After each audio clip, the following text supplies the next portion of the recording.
Hey guys, welcome back to my channel. In today's video I'm going to be doing a quick little tutorial on what I do with my hair when it is in a non-manageable state. This first hairstyle I'm doing is just a simple puff.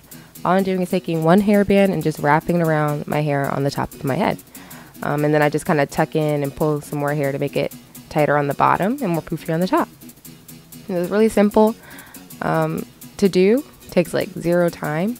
Even one thing I do know about doing this hairstyle is that when I first started not straightening my hair anymore, my hair did not poof like that, and the hairstyle never worked. So it takes time in order to get to that point. Yeah. So for this next hairstyle, I'm going to be doing my two buns. Always a fun little cute style to do. So I'm just going to split my hair into two. Smooth the sides, pull up as much hair as I can, wrap around the hairband as tight as I can,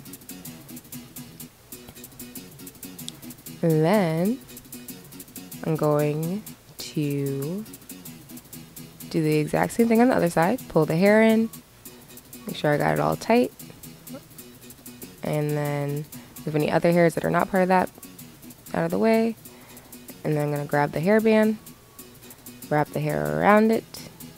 I'm pulling the hair through as I wrap around the hairband, and then after that, yeah, I pull it out, make sure it's poofy. Usually I'll get a pick to pick it out some more, and then that's it. Thanks guys, see you later.